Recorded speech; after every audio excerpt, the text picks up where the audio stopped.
Meat costs and vegan savings. A meat-free vegetarian diet drastically reduces carbon footprint. National offices and workers and foreigners in Afghanistan as well. Not just Americans, but international companies and offices and embassies and other soldiers or the interpreters for different countries there. Instead of that, they delay the process to give the Taliban an excuse. Yeah, and don't have any protection for anybody. Right. Including Americans and workers in Afghanistan. So they scramble, they're flying all the way to the airport and waiting there. And the embassy people has to be lifted from the roof of the embassy. Wow. It's really a shame. Yes. They learn nothing from Vietnam. So what's the use of having a leader like that? Yeah? Just to harm your own people? That's why I told you they should resign. They should abdicate. All of them. All this group of Biden. Yeah, Master, they should. Yeah. Should have left Trump in the office. Because before they withdraw, there must be a condition in the peace accord. Trump did all that to secure the safety and peaceful withdrawal of his troops and his people and the people that work for Americans as long as they were there for 20 years long. You know what I'm saying? Yes. Because they will be in danger also after the Americans left.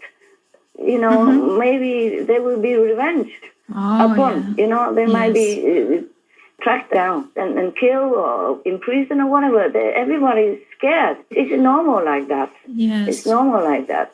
Not many opposition enemies would tolerate the other side of the so-called enemy. Right. So they just did what they want, and they were so fast, more than anybody can imagine. They just took over the whole country, almost now. And they're already in the presidential palace, and the president of Afghanistan already fled the country. And many people fled the country. The Afghan troops also fled the country. And the journalists and the interpreters and all the people who work for the Americans before, they were hiding. They said, I'm dying, I'm going to die. They were very scared. This is really very sad, and I'm really worried for these people also, you know.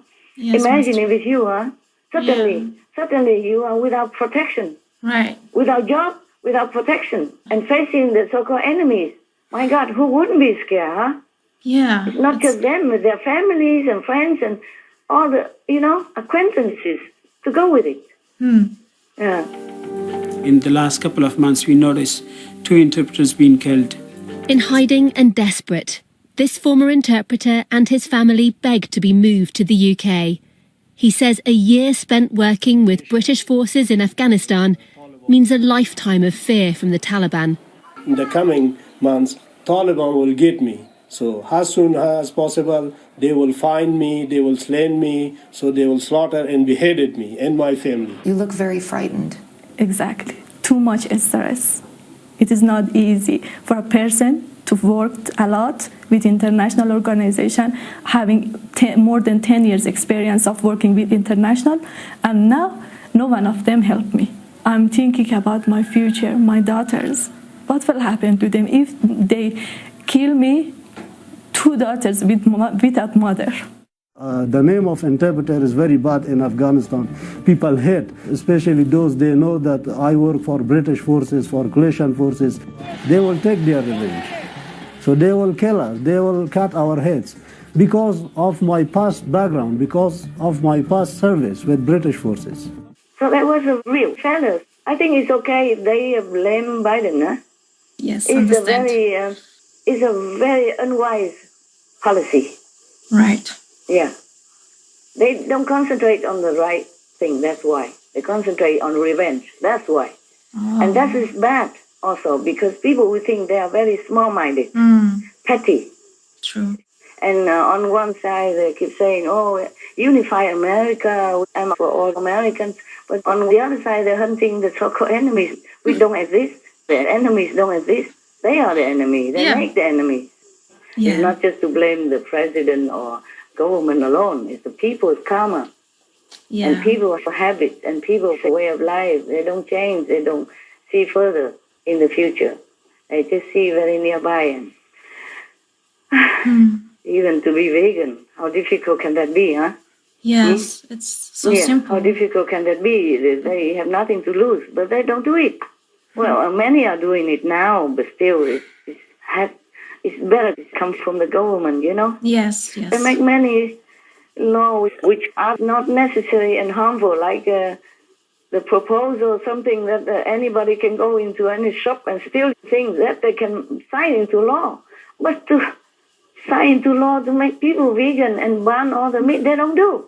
Right. Because they themselves cannot put down that piece of meat for the country's sake, for the world's sake. Yes. Yeah, just addictive. Yeah. Meat and all that, they cannot put down. That's why they cannot sign that into law up to now. Yes.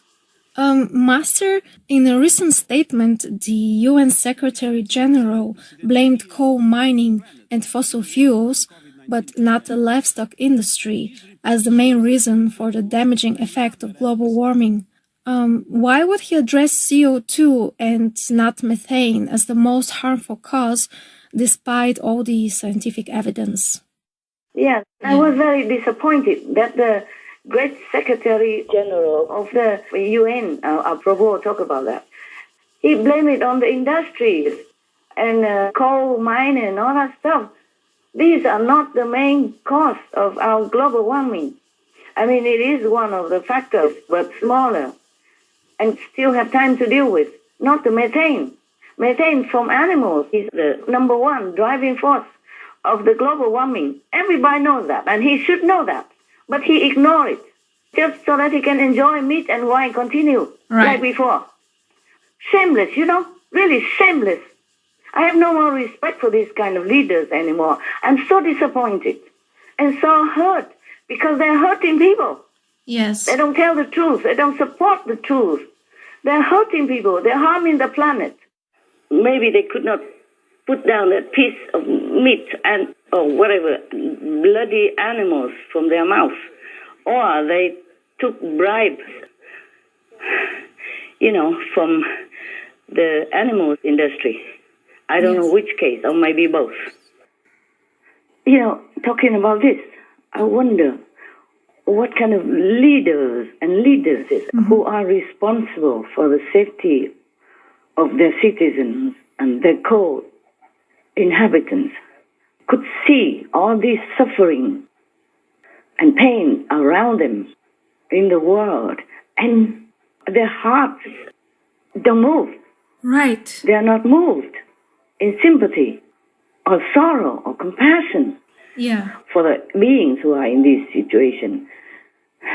Humans and animals alike. Agree, Master. I wonder what kind of men or women they are. Right. And just chasing after petty stuff, petty vengeance or petty whatever work that they're doing, whatever intention that they're harboring inside their head. Yes. And not doing their job as a leader of the world and of their country and of their community and of their organization, whatever, you know, especially the UN. They're supposed to be the leaders of the world. Right. It's shameful. Yeah. It makes me wonder. And I'm sure many people wonder as well. You think so? Yes, Master. I agree. I cannot believe this, because last time we saw the report that the UN and all the nations signed the accord that they have to reduce meat, you know? And then now suddenly they change their tone again, like blaming it on coal miners or industrial people. Yeah. Yes. It's beyond my comprehension. Doesn't make sense. No, it doesn't. No. Seems like they only worry about themselves and their power, their position, and don't care about who dies, who lives. Really beyond understanding. Yeah, you know, it's really, I don't want to say what, but it's really disgusting. It's really repulsive. I have no words anymore, okay? Truly. Yes, it's terrible. Just disgusting feeling. So disgusting feeling. Not only their hearts were not moved by the sufferings of others around them or in the animal factories, but continue to eat their meat, drink their blood, and call that food and enjoy the suffering of others. This is beyond any humane comprehension. They are not religious people, even though they claim they go to the church and all that stuff. It's all fake. You know what I'm saying? Yes, Master. It's all fake. It's all the work of Satan. It's horrible. I cannot imagine any humane being could do all this, could ignore the suffering and enjoy it at the cost of the suffering and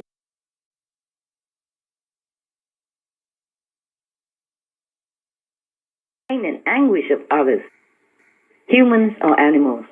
Do you understand? Yes, it's really terrible. That's what pains me, having to live in this world with this type of so-called humans. Any other things? Yes, I have another question regarding the Mexican immigrants who have been kicked out of America. Is this the right solution, Master? What else to do?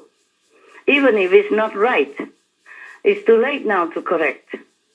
They should have followed Trump's way of handling it before. Yes. I read somewhere that a court ordered Mr. Biden to revert it back to Trump's stay in Mexico policy before Biden. Yes. I hope they will do it because they just openly invited everybody to come in without taking care of the consequences, especially in the middle of the pandemic. Right. And now the pandemic is even rising up like a skyscraper in America. Yes. Yeah, it's terrible to invite people and then suddenly turn around and say, get out of my house. Yes. How does it make people feel, you know? And now the government of Mexico is pressured to take the Mexicans back. And it's not that simple, you know, like, okay, they take them back. It's not like that. Yes. Take them back means they might not have any more homes to go back to. Right. And they have probably sold everything to give it to the smuggler or whatever so that they can go to America. Understand? And now suddenly they came back. There's no home, no job, nothing for them. And then the government of Mexico has to take care of them. It's a very big burden and a very bad diplomacy as well. Yeah. A very bad humanitarian way of handling. Right. I think they all should resign. These are top people, beginning with Mr. Biden and then his, whatever, Harris and whatever. Yes. Pelosi. They all did not do anything good. Ever since I learned anything from them, they do nothing good. They did nothing good. They did nothing really with wisdom at all. Master, these are very sensitive topics. Yeah. I'm risking myself to tell you the truth like that because I'm so angry inside. I'm so anguished. Actually, that's the word. I'm so anguished for all the innocent people who has been misled, who has no true strong leader to help them in time of trouble, in time of true need. Yes. This is the moment when the leaders should step out and say, look here, for your sake, for our sake, for our world's sake, for our children's sake, please, we must change our habit of meat eating into a vegan way of life. That's very simple.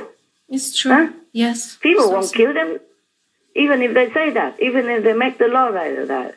People won't kill them. Yeah. Yeah, they might not listen, but at least they say something correct. Yes. And as a strong leader, wise leader, to lead people in the right direction to save their lives. No. They don't do anything like that.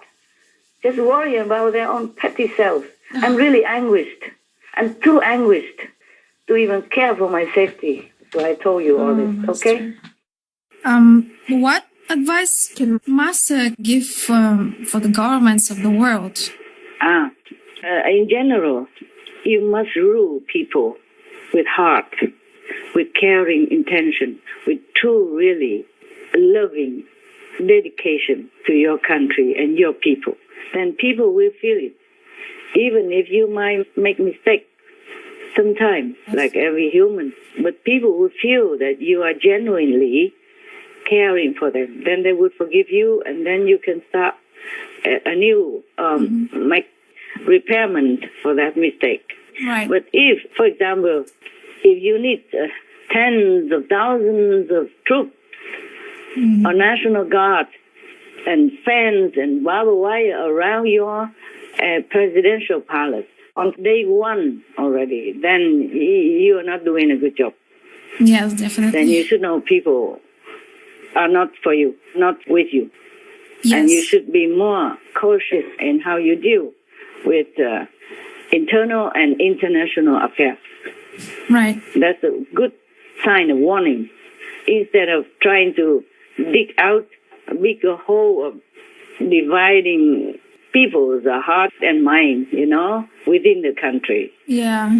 Maybe you have made mistakes, or maybe you have been illegally installed into the presidential palace, but you could change. You could be genuinely caring, loving, and tending to the people, especially they are already in big, deep water with COVID-19 and, looting, burning, and a lot of protests and turmoil around the country already. Yes. Because if you do things genuinely with love, people will feel it. Yeah, it's true. And they will support you, and they will forgive you, and they will try to work with you. Yeah, for sure. Generally speaking. Yes, Master. And if, suppose, somehow you are in power, or you seize the power by chance or by force or by circumstances, and your citizens immediately want to flee from your regime, that means you're not doing a good job. Right. That means you're not following God's will and God's principle.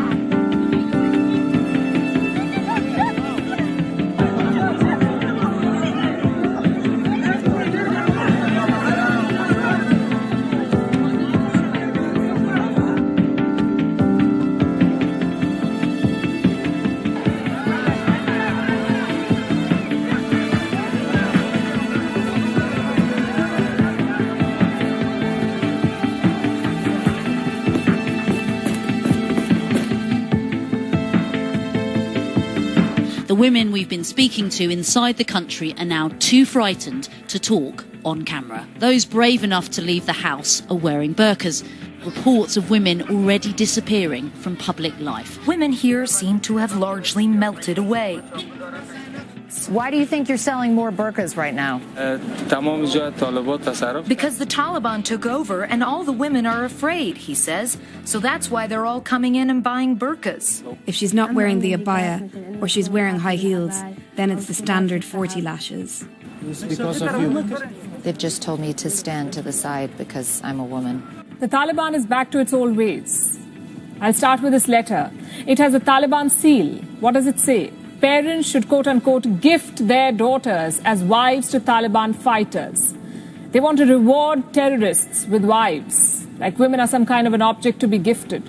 Reports say this letter came from the Taliban's Cultural Commission. It asks imams in captured areas to prepare a list of the names of women in their communities, girls who are above 15 years of age and widows under 45 years. The letter says they will be married to members of the Taliban. They'll be transported to Pakistan's Waziristan, where they will be converted to Islam and reintegrated. They want to impose an extreme interpretation of the Sharia law in Afghanistan. In fact, they're already doing it, implementing old rules in some of the districts.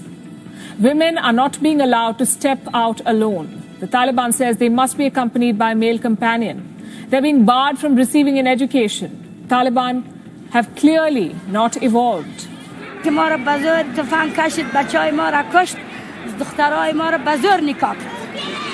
می بردن در خانه 3-4 دختر از نارین بردن داخل کار ما مجبور شدیم که خدا کشیدیم. تشویش بسیار زیاد است. فکر کنین ما از خانه میبریم دیگه دی حالتی کاله است، دی حالت امروزی که افغانستان داره از خانه که برای آدم باید دوای خدا خوانده بره چون نمیفهمه که از اونجا زنده میای یا I'm going to lose my everything that my father and I and my whole family has worked for, every girl has worked for, every person who has worked for in the last 20 years.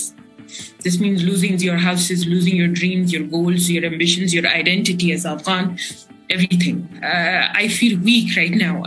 I feel like crying right now. I might be murdered by tomorrow. I might not be able to go out anymore. I might not be able to mobilize anymore. I might not be able to work or educate myself. Is your view that there is a war being waged on women in the Arab world? Absolutely, Mehdi.